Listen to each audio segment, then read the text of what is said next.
Bismillahirrahmanirrahim. Assalamualaikum warahmatullahi wabarakatuh.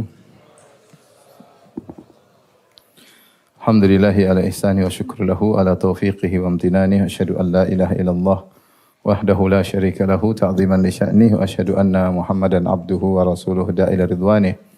Allahumma salli alaihi wa ala alihi wa ashabihi wa ikhwanih.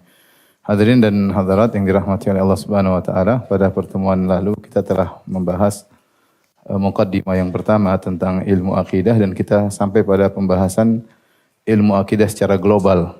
Kita sudah jelaskan bahwasanya ilmu akidah secara global yang paling intisari adalah masalah rukun iman yang keenam, yaitu iman kepada Allah, iman kepada malaikat, iman kepada kitab, iman kepada Rasul, dan iman kepada hari akhirat, dan juga iman kepada takdir. Dan pelengkapnya sudah kita bahas juga tentang sahabat, tentang ahlul bait, tentang muamalah terhadap penguasa yang zalim, tentang akhlak seorang muslim. Yang berikutnya di antara pembahasan ilmu akidah secara global ini hanyalah tidak harus ya. Ini hanyalah pengembangan yang kalau ingin belajar lebih dalam silakan. Tidak belajar juga enggak apa-apa. Tidak belajar juga enggak apa-apa. Tapi ini pembahasan lebih mendalam. Pertama tentang firaq-firaq al-islamiyah, firqah-firqah Islam, firqah-firqah Islam. Nanti di sini dipelajari misalnya firqah-firqah yang keluar dari Islam ya. Kemudian firqah-firqah yang tidak keluar dari Islam. Firqah-firqah yang masih Islam. Ya, tentu firqah-firqah ini maksudnya adalah firqah-firqah yang menyimpang karena memiliki akidah yang menyimpang. Firqah-firqah yang keluar dari Islam seperti disebut oleh para ulama seperti Gulatul Rafidah, yaitu Rafidah yang ekstrim. Seperti yang mengatakan Al-Quran tidak lengkap, maka ini bukan firqah Islam. Seperti yang mengatakan semua sahabat kafir kecuali cuma segelintir orang, ini juga bukan Islam. Ini contohnya Rafidah yang gulat. Seperti mengatakan bahwasanya imam mereka mencapai derajat ketuhanan. Ilmu imam mereka atau ilmu gaib, imam mereka menentukan kapan matinya, imam mereka begini, sudah saya singgung dalam buku saya Banyolan Akidah Syiah ya. Kalau mereka sampai pada keyakinan seperti itu, maka mereka telah sampai pada keyakinan yang kufur. Tidak semua Rafidah sampai pada derajat kekufuran, tapi ada Rafidah yang ekstrim, Syiah yang ekstrim keluar dari Islam. Demikian juga para ulama mengkafirkan contohnya Gulat Qadariyah ya, Qadariyah ekstrim. Yang menyatakan Allah tidak memiliki ilmu tentang apa yang terjadi di kemudian hari. Al-amru unuf, kata mereka semua perkara terjadi dengan sendirinya tanpa diketahui oleh Allah sebelumnya. Jadi mereka mengingkari ilmu Allah tentang masa depan. Bahwasanya semua yang terjadi tidak diketahui oleh Allah sebelumnya. Tugas Allah hanya mencipta, setelah itu Allah lihat. Tugas Allah hanya mencipta, kemudian Allah melihat apa yang terjadi di luar daripada pengetahuan Allah Subhanahu wa taala. Hal ini karena mereka menggunakan logika mereka. Mereka mengatakan kalau Allah tahu, kenapa Allah tidak begini, kenapa Allah tidak begitu, berarti Allah tidak adil, sehingga logika mereka mengantarkan mereka untuk menyatakan bahwasanya Allah tidak tahu tentang apa yang akan terjadi di kemudian hari. Ini juga dikafirkan oleh para ulama. Ada Qadariyah yang ekstrim, ada yang tidak ekstrim. Yang tidak ekstrim tidak. Adapun firqah-firqah yang masih Islam banyak ya. Yang masih Islam banyak ya. Seperti Khawarij mereka, kemudian Mu'tazilah, kemudian yang lainnya ya. Dengan berbagai macam firqahnya Khawarij, Mu'tazilah, berbagai macam firqahnya Murji'ah, dengan berbagai macam firqahnya ya. Ini mereka masih Islam. Kemudian di antara pembahasan akidah, dan sekarang di Jamiah Islamiyah ada kism jurusan al-firaq. Ada sebagian adik kelas kita yang masuk dalam jurusan ini. Zaman saya dulu belum ada. Zaman saya ketika S2, S3 belum ada jurusan al-firaq al-islamiyah. Sekarang sudah ada. Jadi belajarnya lebih detail. Kemudian pembahasan berikutnya seperti al-madhahib al-fikriyah, aliran pemikiran-pemikiran dalam Islam. Ini pembahasan tentang aliran pemikiran-pemikiran yang ada di dalam Islam. Contoh seperti pembahasan tentang misalnya tentang sekuler, misalnya sekularisme. Ini sekuler, kemudian misalnya liberal. misalnya pluralisme. Misalnya seperti saya bahas kemarin di Masjid As-Sunnah, reinkarnasi misalnya. Ini contohnya lagi misalnya kapitalisme, sosialisme.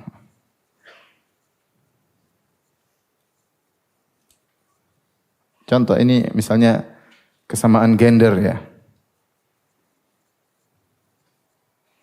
Ini maksudnya isu-isu yang ada, yang masuk dalam aliran Islam ini dibahas oleh para ulama. Ya, ini juga termasuk dalam bahasan akidah karena terkait dengan masalah akidah ya.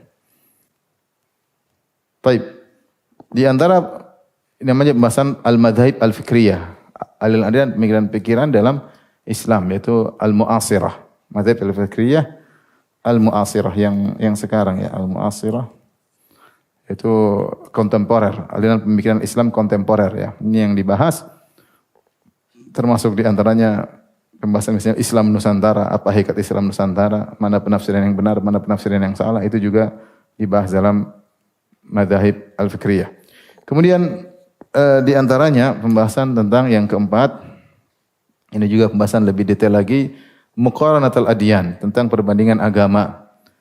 Perbandingan agama. Ini siapa yang mendalaminya, dia akan lebih tegar di atas Islam karena dia membandingkan bagaimana indahnya Islam dibandingkan dengan agama-agama yang lainnya. Dibandingkan dengan agama-agama yang lainnya. Dan agama-agama bisa dibagi menjadi dua, al-agama samawiyah ya, itu maksudnya Yahudi dan Nasrani. Kemudian agama al-wad'iyah, agama non samawi. Non samawi seperti Hindu, Buddha, Konghucu, Lao Tse dan macam-macam ya. Ya, macam-macam agama-agama seperti yang ada di alam semesta ini dengan berbagai macam agama-agama ya. Ini dibahas dan Rasulullah SAW mengisyaratkan bahwasanya kaum muslimin harus ada yang ahli dalam hal ini. Ketika Nabi SAW mengutus Mu'adz bin Jabal ke negeri Yaman untuk mendakwahi orang Yahudi, Rasulullah SAW berkata, "Innaka ta'ti qauman ahla kitab." Wahai Mu'adz, sungguhnya kau akan mendatangi suatu kaum dari ahlul kitab. Kata para ulama, ketika mengantari hadis ini, Rasulullah mengingatkan kepada Mu'adz bahwasanya yang akan kau datangin ahlul kitab. Berarti kau harus punya ilmu tentang mereka. Audiensnya adalah ahlul kitab. Kau harus punya ilmu tentang mereka sebelum kau dakwahi mereka, karena mereka tentu akan berdiskusi, berdialog. Kemudian juga Rasulullah Allah berfirman, "Wala tujadilu ahlal kitabi illa billati hi ahsan." Janganlah kalian mendebat ahlul kitab kecuali dengan cara yang baik. Berarti boleh berdebat dengan ahlul kitab, boleh atau tidak? Boleh. Allah menyuruh, tetapi dengan cara yang baik. Nah, konsekuensi dari seorang ingin berdiskusi sama ahlul kitab, maka dia harus tahu ilmu tentang mereka. Kalau dia tidak tahu bagaimana dia mau berdiskusi sama mereka, maka muncullah tokoh-tokoh dunia yang pakar dalam bidang ini seperti Ahmad Didat rahimahullahu taala, yang dengan sebab dia betapa banyak orang masuk Islam kemudian diikuti oleh Dr. Zakir Naik ya, juga pakar dalam bidang ini. Ini dalam perbandingan agama, maka kita membutuhkan para dai-dai yang memiliki ilmu tentang ini. Karena Nabi SAW tidak hanya mendakwahi kaum muslimin, para sahabat saja, bahkan Nabi mengirim para sahabat untuk mendakwah ke non-muslim. Rasulullah SAW sendiri tulis surat kepada Heraklius ya. Tulis surat kepada Heraklius untuk mengingatkan tentang tauhid ya. Maka sebagaimana kita merasakan indahnya Islam, Islam rahmatan lil alamin, maka kita berusaha juga mengenalkan Islam kepada non-muslim agar mereka tahu tentang apa indahnya Islam. Maka ini mengkonsekuensikan kita harus memiliki ilmu tentang perbandingan agama. Dan biasanya yang konsen dalam ini orang-orang yang mu'allaf. Yang mu'allaf mereka punya pengalaman, mereka tahu syubhat yang pernah bercokol di kepala mereka sehingga mereka punya interest dalam hal ini. Tapi ini di antara pembahasan akidah ya. Jadi pembahasannya secara umum ini saja ya. Tapi yang paling penting adalah masalah rukun iman, adapun firaq, madzhab fikriyah, muqarraratul adyan ini hanyalah pembahasan pelengkap ya. Kalau kita bilang tersier ya. Kalau ini primer ya. Ini adalah primer. Ini sekunder. Ini kita bisa katakan tersier ya. Artinya enggak juga enggak apa-apa ya. Enggak juga enggak apa-apa. Yang penting kita paham akidah dengan benar. Taib, paham sampai di sini? Taib, kita lanjutkan.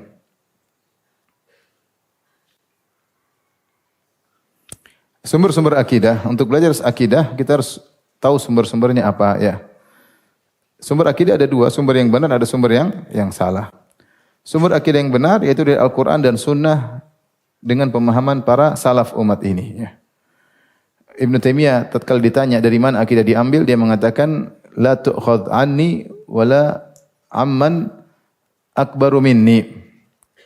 Sungguhnya akidah itu tidak diambil dariku dan juga tidak diambil dari orang yang lebih hebat dariku, tetapi diambil dari Al-Quran dan Sunnah wa ma ajma' alaihi salaful ummah, dan kesepakatan para salaf. Itu yang harus menjadi sumber akidah. Intinya Al-Quran dan Sunnah dengan pemahaman yang benar. Al-Quran dan Sunnah dengan pemahaman yang benar. Makanya ketika Allah mencela pemahaman yang tidak benar, Allah mengatakan seperti dalam surat Yusuf, "Arbabu mutafarriquna khairun amillahul wahidul qahhar ma ta'buduna min dunihi illa asma'an sammaitumuha antum wa aba'ukum ma anzalallahu biha min sultan." Apa yang kalian sembah, ya, berhala-berhala yang kalian sembah itu hanyalah dinamakan Tuhan oleh kalian dan nenek moyang kalian. Dia bukan Tuhan, dia batu, tapi dinamakan Tuhan oleh nenek moyang kalian. Ma anzalallahu biha min sultan. Allah tidak pernah menurunkan dalilnya. Ya, Allah tidak pernah menurunkan dalilnya. Di sini Yusuf alaihissalam berdalil tentang kebatilan akidah mereka karena tidak ada dalil dari Allah, Allah Subhanahu wa taala. Ma anzalallahu biha min sultan. Tidak ada dalilnya dari Allah. Maka semua akidah, semua keyakinan yang berada di masyarakat harus bersumber dari Al-Quran dan Sunnah. Kita tidak boleh sembarang berakidah. Sebagaimana kita beribadah harus berdalil, kita pun berakidah harus berdalil. Tidak boleh sembarang berkeyakinan. Ya, kalau tidak ada dalilnya, kita nggak dituntut untuk berkeyakinan hal tersebut. Ya. Maka semua akidah yang berada di masyarakat ditimbang dengan Al-Quran dan Sunnah. Seperti menyangka bahwasanya roh bergentayangan, mana dalilnya? Dalilnya setiap roh masuk alam barzah. Ini akidah enggak benar. Contoh sederhana ya. Contoh yang mengatakan bahwasanya kalau misalnya ada burung hantu nginap di rumah, hinggap di rumah, berarti akan ada yang mati. Mana dalilnya? Adakah hadisnya, adakah ayatnya? Apalagi burung hantunya 2 ekor, wah ini 2 orang yang mati. Padahal burung hantunya lagi sama suami istri lagi berpacaran di atas, dituduh bawa kematian. Makanya saya punya kawan, dia punya kebun besar dan dia pelihara burung hantu. Karena burung hantu itu memakan hama, memakan apa? Tikus kalau nggak salah ya. Jadi ada kebun, saya kenal 2 orang, satu punya kebun di Papua, satu punya kebun di Kalimantan. Yang di Papua saya pernah ngobrol sama dia, untuk menghilangkan hama dia pelihara ular kobra. Ular kobra untuk makan hama. Kalau enggak kebun tersebut rusak. Yang di Kalimantan enggak, pelihara burung hantu. Jadi kalau burung hantu dianggap membawa kematian, sudah banyak berapa yang mati. Membawa kematian buat tikus ya. Bukan buat apa? Artinya semua keyakinan seperti itu mana dalilnya? Kalau enggak ada, kita enggak boleh berkeyakinan apapun yang tersebar di masyarakat. Karena di masyarakat banyak khurafat, banyak tatoyur. Tidak boleh kita yakini. Sebagaimana kita tidak boleh beribadah kecuali dengan dalil, kita tidak boleh juga berakidah kecuali dengan dalil. Kecuali dengan dalil. Subhanallah. Menakjubkan bagaimana angka 13 bisa diyakini membawa kesialan. Ya. Dari mana? Secara akal tidak ada, secara dalil tidak ada. Ya. Tapi begitu diyakini oleh orang kafir, kemudian diadopsi oleh kaum muslimin. Ya. Tapi sebenarnya kemarin saya lupa, saya naik maskapai dalam negeri, ada kursi nomor 13. Masya Allah. Biasanya tidak ada. Biasanya nomor 12 langsung ke 15. Tapi sempat kemarin saya naik, saya lupa maskapai apa, ada kursi nomor apa? 13. Alhamdulillah ya. Alhamdulillah. Ya. Berarti mulai ada maskapai yang tidak percaya dengan apa? Kesialan angka 13. Tidak boleh juga angka 4. Ya, angka 3 langsung lompat angka apa? 5. Saya juga enggak tahu kenapa ya. Jadi kalau saya ditanya, berapa anak Ustadz? Anak saya 5. Katanya 6. Iya 5. Maksudnya anak pertama, anak kedua, anak ketiga A, anak ketiga B, anak keempat, anak kelima. 4 enggak boleh. Anak saya ada 5, tapi yang nomor 3 ada 2. 3A dan 3B. Ada-ada aja ya. Taib. Kalau bukan dari Al-Quran dan Sunnah, kita tidak boleh berkeyakinan. Nah, kenapa kita harus mengikuti pemahaman para salaf? Karena kita dapati sebagian firaq berdalil dengan Al-Quran dan Sunnah dengan pemahaman sendiri, bukan dengan pemahaman para salaf. Nah, kenapa kita harus dengan para salaf? Karena banyak hal. Yang pertama, perhatikan sini. Pertama, karena mereka direkomendasikan oleh Allah dan Rasulullah. Seperti para sahabat ya. Allah mengatakan kuntum khairu ummatin ukhrijat linnas. Kalian adalah umat yang terbaik. Para sahabat banyak disebutkan masuk surga ya. Ya. Kata Allah Subhanahu wa taala, laqad radiyallahu 'anil mu'minina idh yubayyi'unaka tahta asy-syajarah fa'alima ma fi qulubihim. Sungguh Allah telah ridha kepada orang-orang yang membayat engkau di bawah sebuah pohon. Itu sekitar 1.400 orang. Allah berfirman, "As-sabiqunal awwaluna minal muhajirin wal ansar radhiyallahu anhum wa radu'an wa adallahum jannatin tajri tahtahal anhar." As-sabiqunal awwalun dari kalangan muhajirin ansar diridhai oleh Allah dan Allah ridha mereka dan Allah siapkan surga bagi mereka ya. Jadi mereka direkomendasikan. Rasulullah juga bersabda dalam hadisnya, khairun nasi qarni, sebaik-baik generasi adalah generasiku. Tsummal ladzina yalunahum, tsummal ladzina yalunhum. Kemudian yang setelahnya itu tabi'in, kemudian setelahnya atba'ut tabi'in. Tabi'in maksudnya pengikut para sahabat, atba'ut tabi'in maksudnya pengikut para tabi'in. 3 generasi yang direkomendasi oleh Nabi sallallahu alaihi wasallam ya. Ya. Jadi banyak dalil menunjukkan para sahabat masuk surga dan bagaimana para generasi salafus saleh adalah generasi yang direkomendasi oleh Nabi dan juga oleh Allah Subhanahu wa taala. Makanya Allah sebutkan tentang tabi'in, kata Allah, "Was-sabiqunal awwaluna minal muhajirin wal ansar walladzina tabauhum bi ihsan." Kaum yang pertama kali masuk Islam dari kalangan muhajirin dan ansar dan yang mengikuti mereka dengan baik itu para tabi'in. Allah ridha kepada mereka dan mereka ridha kepada Allah dan Allah janjikan surga bagi mereka. Pertama, mereka direkomendasikan oleh Allah. Yang kedua, ternyata syarat masuk surga harus ikut mereka dengan baik. Syarat masuk surga harus ikut mereka dengan baik. Dalilnya apa? Dalam surat At-Taubah yang tadi saya sebutkan.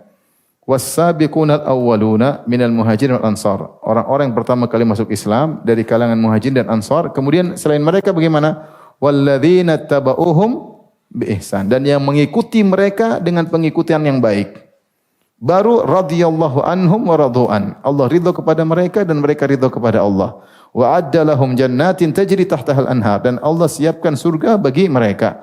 Nah, generasi setelah muhajirin ansar kalau mau masuk surga syaratnya harus ikut para sahabat. Walladzina tabauhum, dan yang mengikuti mereka dengan pengikutan yang baik. Ini dalil bahwasanya syarat masuk surga harus mengikuti para sahabat. Demikian juga Allah berfirman, fa in amanu dalam surat Al-Baqarah, fa in amanu bimithli ma amantum bihi faqad ihtadau. Kalau mereka beriman seperti iman kalian, siapa maksudnya? Para sahabat. Faqad ihtadau, maka mereka telah mendapat hidayah. Allah mengatakan kalau mereka beriman seperti kalian, bimithli ma amantum bihi, seperti iman kalian, faqad ihtadau, maka mereka telah mendapat hidayah. Berarti untuk seorang dikatakan mendapat hidayah, dia harus beriman seperti imannya para sahabat. Kemudian mereka yang paling tahu tentang syariat apalagi akidah. Jelas mereka yang ayat-ayat turun kepada mereka, mereka yang menerapkan syariat, diawasi oleh Nabi SAW, bahkan diawasi oleh Allah Subhanahu wa taala. Kalau ada kesalahan maka ditegur oleh Nabi, bahkan ditegur oleh Allah Subhanahu wa taala. Makanya Jabir bin Abdullah ketika ditanya tentang hukum azal, yaitu seorang berhubungan dengan istrinya dan dia mengeluarkan air mani dari rahimnya, boleh atau tidak? Karena ada yang mengatakan namanya membunuh anak. Ada isu-isu tentang hal tersebut, maka Jabir bin Abdullah berkata, "Kunna na'zil wal Qur'anu yanzil." Kami dahulu melakukan azal sementara Al-Qur'an turun. Artinya dia ingin mengatakan seandainya itu haram, pasti Al-Qur'an sudah menegur. Ini menunjukkan bahwasanya ketika mereka menjalankan syariat, mereka diawasi langsung oleh Allah Subhanahu wa taala. Sehingga banyak sekali ayat-ayat turun menegur para sahabat. Sahabat salah ditegur oleh Allah. Seperti dalam perang Uhud turun ayat tentang mereka ya. Wa asaitum min ba'di ma arakum ma tuhibbun. Kalian telah bermaksiat ketika Allah tunjukkan apa yang kalian sukai. Itu kemenangan, ada ghanimah, kalian bermaksiat ketika itu. Jadi ayat-ayat turun banyak tentang para sahabat. Bagaimana iman mereka tidak kuat, bagaimana mereka bukan generasi yang terbaik. Ayat turun langsung tentang apa? Tentang mereka. Konsekuensi logis mereka umat terbaik karena mereka murid langsung Nabi sallallahu alaihi wasallam. Kalau kita melihat bagaimana hebatnya mereka dalam berjihad, dalam bersedekah, dalam berkorban, maka semua itu hilang takjubnya kita kalau kita tahu ternyata guru mereka siapa? Rasulullah sallallahu alaihi wasallam. Jangan heran karena guru mereka adalah siapa? Rasulullah sallallahu alaihi wasallam, ya. Kita melihat saja enggak usah jauh-jauh, kita melihat saja misalnya Syekh Abdul Muhsin Al-Abbad. Ulama masih hidup di Madinah, bagaimana tawadhu'nya, bagaimana alimnya, bagaimana ibadahnya. Jangan heran, gurunya Syekh bin Baz. Gurunya siapa? Syekh bin Baz rahimahullahu taala. Guru punya pengaruh besar sama murid, ya. Apalagi para sahabat yang diajar langsung oleh Nabi sallallahu alaihi wasallam. Taib. Sehingga mereka yang lebih mengerti tentang akidah, ya. Karenanya Al-Imam Ahmad dalam riwayat ketika dia berdebat melawan Ahmad bin Abdi Duat. Jadi Imam Ahmad bin Hanbal dipanggil oleh khalifah berdebat dengan Ahmad bin Abi Duat, tokoh Mu'tazilah. Sama-sama namanya Ahmad. Satunya Ahmad Imam Ahlu Sunnah, satunya Ahmad Imam tokoh Mu'tazilah. Maka di antara debatnya Imam Ahmad kepada Imam Mu'tazilah sehingga menjatuhkan dia, mengalahkan dia, Imam Ahmad bertanya, akidah yang kau serukan ini, bahwasanya Al-Quran itu makhluk, pernahkah diserukan oleh Nabi Muhammad SAW? Nabi pernah bilang, ayo yakini Al-Quran itu makhluk? Kata dia, enggak pernah. Taib, kalau Nabi Muhammad SAW tidak pernah menyerukan hal tersebut, pernahkah diserukan oleh Abu Bakar? Begitu pentingnya, pernahkah Abu Bakar mengatakan kepada rakyatnya ketika beliau menjadi khalifah, berimanlah bahwasanya Al-Quran itu makhluk? Kata dia, tidak pernah. Taib, kalau Abu Bakar tidak pernah, apakah Umar yang berkuasa sekitar 20 tahun, ya, apakah dia pernah menyeru kepada rakyat bahwasanya harus mengimani Al-Quran itu makhluk? Kata dia, tidak pernah. Taib, Utsman setelah itu, pernahkah menyeru kepada umat untuk meyakini Al-Quran itu makhluk? Tidak pernah. Ali bin Abi Thalib, pernahkah menyeru kepada umat untuk meyakini Al-Quran itu makhluk? Enggak pernah, sudah. Kalau mereka tidak pernah menyeru, kenapa engkau menyeru? Ya. Di sini Imam Ahmad berdalil dengan pemahaman apa? Salaf. Dengan pemahaman salaf.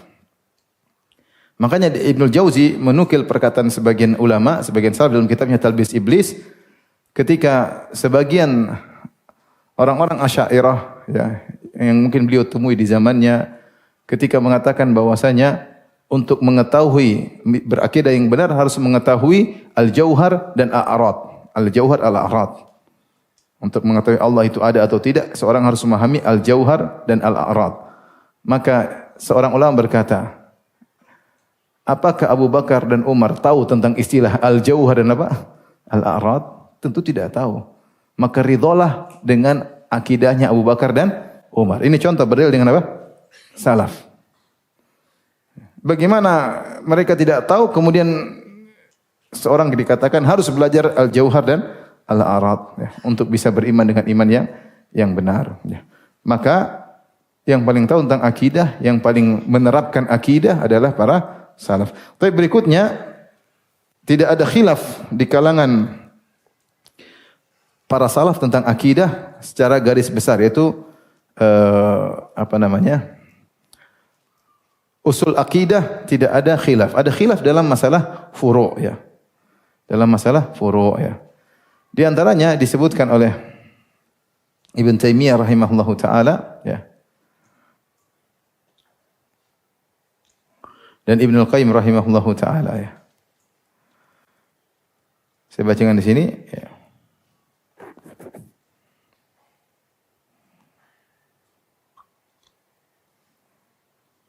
Kata Ibn Taimiyah rahimahullahu taala, wal maqsud dalam Minhajus Sunnah An-Nabawiyah, wal maqsud anna sahaba ridwanullahu alaihim lam yaqtatilu qat li ikhtilafihim fi qa'idatin min qawaidil Islam aslan.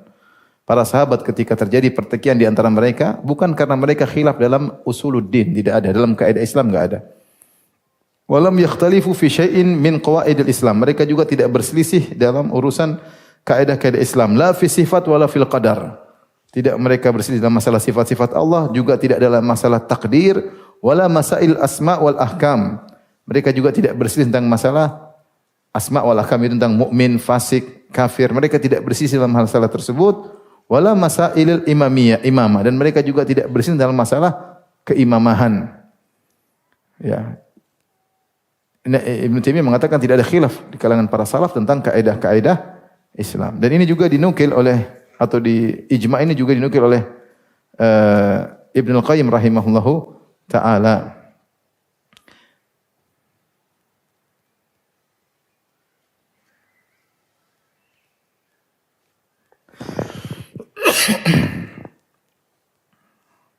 Ibnu Qayyim rahimahullah berkata, wa qad tanaza'a as-sahabatu fi katsir min masail ahkam. Para sahabat banyak khilaf tentang masalah fikih. Mereka khilaf masalah fikih. Masalah tayammum, masalah taharah, masalah fikih banyak. Wa hum sadatul mu'minin, mereka adalah pemuka para kaum mukminin, wa akmalul ummah imanah, dan mereka adalah umat yang paling sempurna imannya.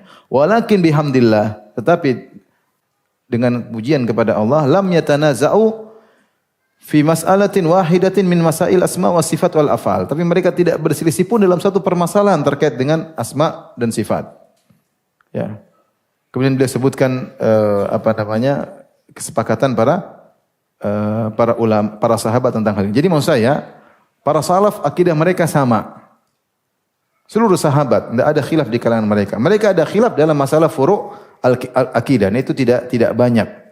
Itu tidak banyak. Seperti mereka khilaf misalnya, apakah Nabi SAW ketika Mi'raj melihat Allah Subhanahu wa taala, ini furu' al-akidah. Semua sepakat Nabi Isra Mi'raj. Paham? Semua sepakat Nabi Isra Mi'raj. Tapi detailnya masalah ini, apakah Nabi melihat Allah atau tidak? Maka ada yang mengatakan Nabi melihat, ada yang mengatakan Nabi tidak melihat. Bahkan Ibnu Taimiyah mengatakan tidak ada khilaf, karena yang dimaksud Nabi melihat, perkata Ibnu Abbas, maksudnya Ibnu Abbas mengatakan Nabi melihat Allah dengan hatinya, bukan melihat dengan langsung. Makanya dalam hadis Abu Dzar, ya, ditanya Nabi SAW, hal ra'aita rabbak, apakah engkau melihat Rabbmu? Kata Nabi SAW, nurun anna arahu, ada cahaya yang menghalangi bagaimana aku bisa melihat Allah. Tapi mereka tidak khilaf tentang masalah Isra Mi'raj. Yang mereka khilaf, apakah Nabi lihat Allah, karena saking dekatnya dengan Allah, itu ada khilaf di kalangan mereka. Seperti juga khilaf di kalangan para sahabat tentang apakah mayat akan diazab gara-gara tangisan keluarganya. Ini juga khilaf di kalangan mereka. Ya. Ada yang mengatakan diazab, ada yang mengatakan tidak. Ya.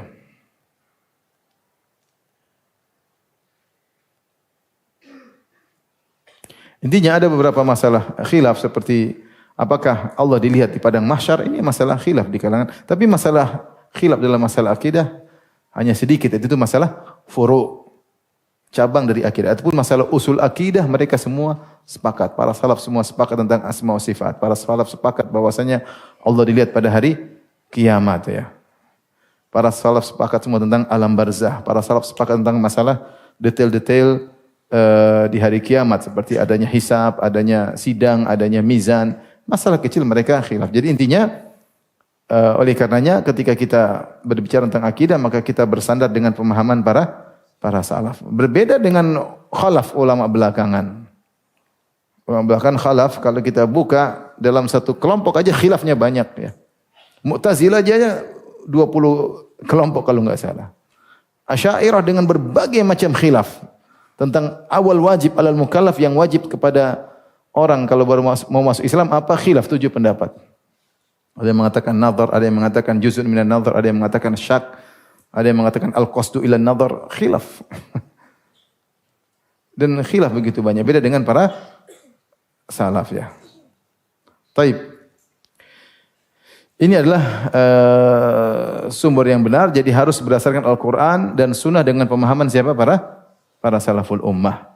Dan alhamdulillah para salaf menulis tentang akidah, buku-buku tentang akidah ditulis dan diriwayatkan oleh para ulama, ya. Akidahnya Thawri, akidahnya Imam Bukhari, akidahnya banyak ditulis oleh para ulama. Abad ketiga mereka tulis, ada yang abad kedua mereka tulis. Sehingga akidah yang kita pelajari ini semuanya akidah bersanad sampai kepada para salaf, sampai pada para salaf. Dan ini penting. Akidah bukan karangan kita, bukan karangan Muhammad bin Abdul Wahhab, bukan karangan Ibnu Taimiyah, bukan. Bahwasanya akidah para salaf, mereka yang lebih paham karena akidah mereka dibangun di atas dalil. Taib. Adapun sumber-sumber akidah yang salah tentu banyak sekali, Di antaranya misalnya nanti akan kita bahas menjadikan akal sebagai sumber akidah ini salah. Kenapa akan kita bahas secara detail insyaallah setelah ini. Contoh yang kedua misalnya menjadikan tradisi nenek moyang sebagai apa? Sumber akidah. Kenapa kok begini? Karena nenek moyang kami seperti ini. Ini salah. Nenek moyang itu banyak ya. Nenek moyangmu bukan nenek moyang mereka berbeda-beda. Kalau berdalil dengan nenek moyang, terus nenek moyang siapa yang mau jadikan apa? Patokan. Kamu pun nanti akan jadi nenek moyang 1000 tahun lagi. Ya, terus mau nenek moyang siapa yang mau jadi apa? Dalil. Kita saja di tanah air nenek moyang banyak. Nenek moyang sini, suku ini nih. Berbeda. Terus yang menjadi patokan akidah yang mana? Atau setiap nenek moyang punya akidah sendiri-sendiri?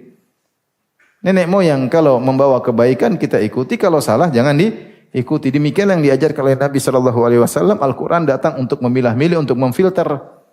Bukan Al-Quran yang difilter dengan tradisi nenek moyang. Kebalik, Al-Quran itu memfilter apa? Tradisi. Tradisi yang baik dilanjutkan, tradisi yang salah jangan dilanjutkan. Bukan sebaliknya, tradisi yang memfilter Al-Quran. Al-Quran yang benar sesuai tradisi kita amalkan, yang tidak sesuai tradisi kita pulangkan ke Arab. Ini enggak benar seperti ini. Ini tidak benar. Taib, di antara mereka jadikan dalil misalnya adalah karena pengalaman ya. Karena pengalaman ternyata saya kalau begini hasilnya begini. Wah ini kalau begini bahaya ya. Karena orang-orang musyrikin juga punya pengalaman. Ada yang bilang saya pergi meminta kepada Sayyidil Badawi, wali Allah, kemudian saya dikabulkan. Nah, repot kalau gitu. Ada yang bilang saya pergi ke suatu tempat, kemudian saya minta kepada Nabi Isa dikabulkan. Lah, berarti jadi benar. Ya, paham? Ada yang bilang saya minum air putih di ruqyah dengan disebut nama dewa dan nama dewi, kemudian sembuh, kemudian jadi benar. Karena tidak bisa jadi istidraj, bisa jadi apa? Istidraj. Oleh karenanya pengalaman bukan merupakan apa? Dalil. Ya. Kalau kita jadikan pengalaman sebagai dalil, banyak kesyirikan nanti terjadi. Saya pergi ke dukun, ternyata saya sembuh. Berarti dukun boleh? Berarti dukun apa? Boleh. Ya. Enggak bisa. Pengalaman bukan apa? Dalil. Akidah Al-Quran dan Sunnah. Karena kalau pengamalan dalil nanti banyak orang. Saya makan babi kemudian saya sembuh. Nah gimana? Berarti repot. Bukan berarti kalau keberhasilan menjadikan itu menjadi apa? Halal. Makan babi bisa bikin kenyang enggak? Kenyang atau tidak? Kenyang. Terus kalau kenyang jadi halal? Enggak. Berhasil menghilangkan kelaparan saya. Benar. Tapi bukan berarti kalau berhasil menghilangkan laparmu kemudian jadi apa? Halal. Dukun berhasil menyembuhkanmu bukan berarti pergi ke dukun apa? Halal. Ya. Seorang berdoa meminta kepada mayat-mayat, kepada ruh-ruh kemudian dikabulkan, bukan berarti jadi halal. Tidaklah orang-orang yang terjerumus dalam kesyirikan, mereka tetap bertahan kecuali karena sebagian doa mereka mungkin dikabulkan sebagai istidraj. Paham? Kenapa dukun bisa laris? Karena terkadang bisa terpenuhi keinginan orang-orang yang ke dukun. Kalau semua dukun gagal semua, mungkin dukun enggak laku. Tapi ada di antara mereka yang gagal, ada mereka yang tidak, yang berhasil. Sama orang-orang minta ke kuburan, melakukan kesyirikan, kadang berhasil, kadang tidak berhasil. Kalau semua tidak berhasil, enggak ada yang percaya. Itu semua adalah istidraj. Oleh karenanya pengalaman bukan sumber akidah. Di antaranya, misalnya ini, 3. Diambil dari Nabi Khidir. Kata mereka ini akidah karena Nabi Khidir yang mengajarkan. Kita bilang dari mana engkau tahu orang yang bertemu denganmu adalah Nabi Khidir? Pertama pembahasan, Nabi Khidir masih hidup atau tidak? Khilaf di kalangan para ulama, namun yang benar Nabi Khidir sudah meninggal dunia. Ya. Karena Allah telah mengambil janji kepada para nabi, kalau datang nabi yang terakhir, la tu'minun nabihi wa la tansurunnah. Kalian harus beriman kepada nabi tersebut dan kalian harus menolong nabi tersebut. Ya. Aqrartum wa akhadtum ala dzalikum yasri qalu aqrarna. Apa kalian mau mengambil perjanjian tersebut? Para nabi semua mengatakan kami berjanji.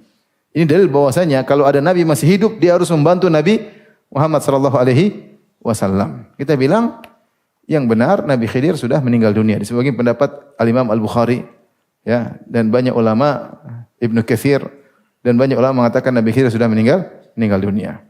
Karena kalau dia masih hidup, dia harus menolong Nabi. Sementara Nabi butuh pertolongan dalam banyak perang, perang Badar, perang Uhud, perang Khandaq. Ketika Nabi disiksa di Mekah, Nabi Khidir kok tidak muncul-muncul? Atau ketika Nabi meninggal dunia, bukankah ada zaman Abu Bakar, Umar, Utsman? Kenapa Nabi Khidir tidak datang kepada Abu Bakar, tidak datang kepada Umar, tidak datang kepada Utsman, tidak datang kepada Ali? Kenapa tidak datang? Bukankah mereka butuh bantuan, butuh arahan? Kenapa Nabi Khidir tidak datang? Kemudian muncul zaman sekarang ketemu kamu.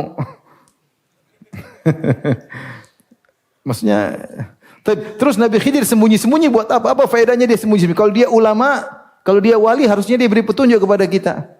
Banyak kejadian, politik lah, apalah. Nabi Khidir suruh muncul, suruh pilih nyoblos nomor berapa. Ya, ngapain dia sembunyi-sembunyi? Enggak ada faedahnya. Bukankah ulama diwajibkan untuk menyampaikan ilmu? Wajib. Para ulama wajib menyampaikan ilmu, enggak boleh diam-diam aja. Kalau Nabi Khidir seorang nabi atau dia dikatakan dia seorang wali, ngapain dia sembunyi-sembunyi? Ngapain dia sembunyi-sembunyi? Faham? Jadi yang benar Nabi Khidir sudah meninggal dunia. Taruhlah Nabi Khidir masih hidup. Kita pilih pendapat Nabi Khidir masih apa? Hidup. Dari mana kau tahu dia Nabi Khidir atau bukan? Kalau Nabi Muhammad SAW ada dalil-dalilnya tentang sifat-sifat fisik beliau yang ditulis oleh para ulama, misalnya dalam Syama'il Muhammadiyah karya Al-Imam Tirmidzi, sifatnya begini. Sehingga ketika ada orang menyampaikan tentang fisik Nabi yang salah, kita tidak bilang itu salah. Saya pernah ketemu teman saya di Papua, dia bilang saya mimpi ketemu Nabi 3 hari berturut-turut. Kemudian Nabi ngajarin begini. Saya bilang, Nabi yang kau lihat dalam mimpimu seperti apa? Nabi wajahnya putih bersih, bercahaya, tidak ada jenggotnya. Saya bilang itu bukan Nabi. Nabi apa? Jenggotnya. Ada lagi satu pernah di televisi keluar, dia bilang, saya ketemu Nabi. Nabi datang, sudah tua, kakek tua, bersahaja, rambutnya putih semua. Ini salah. Nabi ketika meninggal, ubannya tidak sampai 20 helai. Memang tidak ada yang bisa meniru Nabi, tapi syaitan bisa mengaku sebagai apa? Nabi. Syaitan bisa mengaku. Yang kau lihat dalam mimpi bukan Nabi. Dulu kalau ada orang mimpi melihat Nabi, tanya kepada Anas bin Malik. Kata Anas bin Malik, sifli ma ru'ait, sifatkan apa yang kau lihat. Kalau ternyata seperti Nabi, itu yang kau lihat adalah Nabi. Kalau ternyata sifatnya salah, itu bukan apa? Nabi. Karena para sahabat tahu Nabi, mereka lihat langsung. Coba sifatkan yang kau lihat. Bagaimana? Nabi, oh itu bukan Nabi. Ngaku-ngaku Nabi, tapi bukan apa? Nabi. Sampai saya ketemu seorang mengatakan, Ustaz, saya baru cerita sama antum. Saya lihat mimpi ketemu Nabi. Nabi pakai sarung, kemudian pakai peci hitam. Kemudian Nabi ngerokokan. Saya bingung, Ustaz. Saya bilang itu bukan Nabi. Itu bukan Nabi ya. Dia ngaku sebagai Nabi, tapi itu bukan apa? Bukan Nabi. Nah, tapi intinya ada barometer, ada standar untuk mengenal Nabi atau bukan. Kalau Nabi Khidir, mana standarnya? Enggak ada. Terus dari mana kau tahu dia Nabi Khidir atau bukan? Kalau ada jin datang ngaku, saya Khidir. Atau ada orang Eropa datang, saya Khidir. Kan kamu enggak tahu Khidir atau bukan? Enggak tahu. Terus bagaimana kau bisa tahu itu apa? Khidir. Seperti tiba-tiba ada orang berhenti, kemudian pergi ke sana, kenapa? Ketemu Khidir, repot. Ada orang bilang, mari bawa data-data, ingin lapor kepada Khidir untuk jadi wali. Data-datanya dibawa untuk laporkan ke siapa? Khidir. Saya pernah ketemu dengan seorang kaya raya pemilik hotel, dia bilang, Ustaz saya pernah ketemu Nabi Khidir. Gimana ketemu satu tempat, semua orang kaya, pejabat, dikumpulkan untuk ketemu Nabi Khidir. Wah Nabi Khidir ini gimana nih, pilih-pilih kasih nih. Kita yang miskin-miskin gak pernah ketemu Nabi. Ini punya orang kaya doang. Tiba-tiba ada cahaya. Wah, ini sudah. Terus dia ngomong pakai bahasa apa? Bahasa Indonesia, Ustaz. Mantap kan.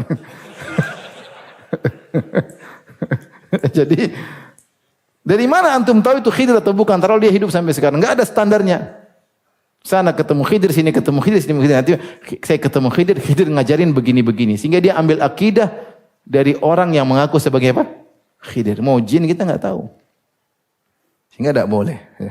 Dan tidak boleh karena Islam sudah sempurna. Oh Khidir mau ngajar gini, kita sudah selesai. Islam sudah sempurna. Dan Khidir tidak diutus untuk kamu. Ya. Khidir punya kaum apa? Sendiri. Tapi di antara sumber akidah yang salah misalnya keyakinan mayoritas. Ya.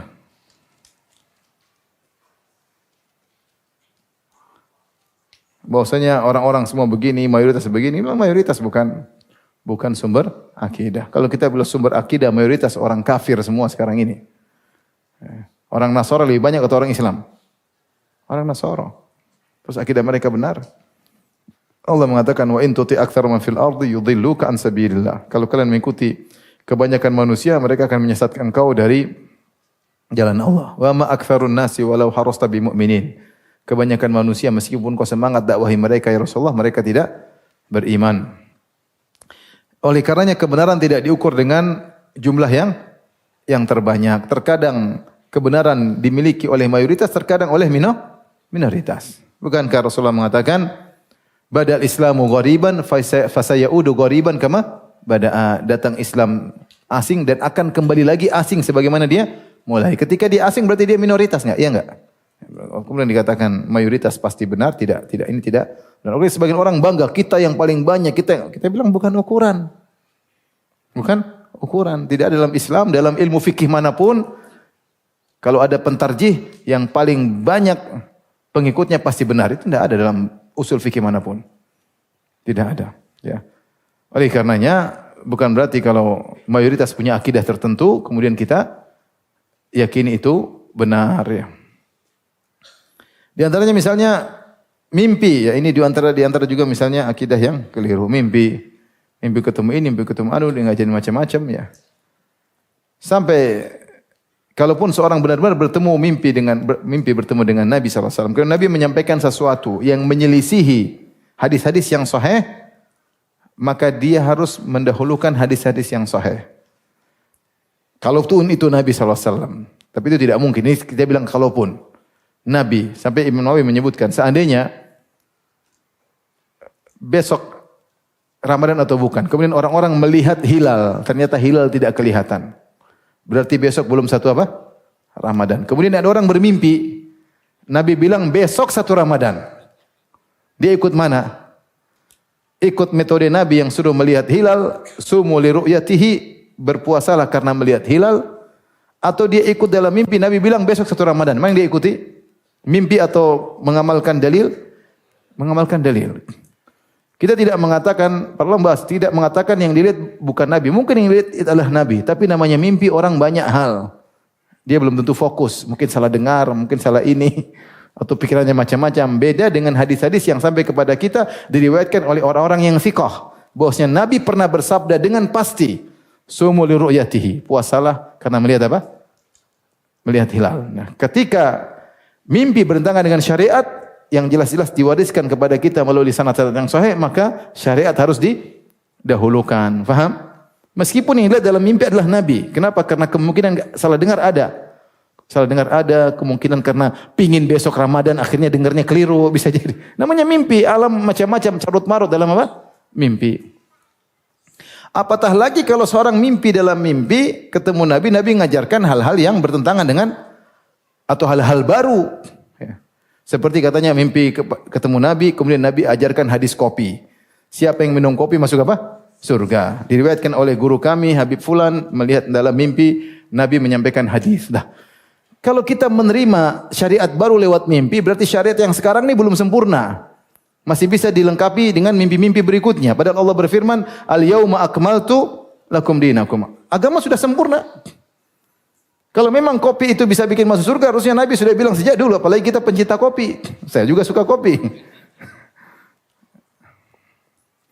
Jadi aneh-aneh orang dari mimpi. Sampai akhirnya Ibnu Arabi mengaku-ngaku mimpi bertemu dengan Nabi SAW.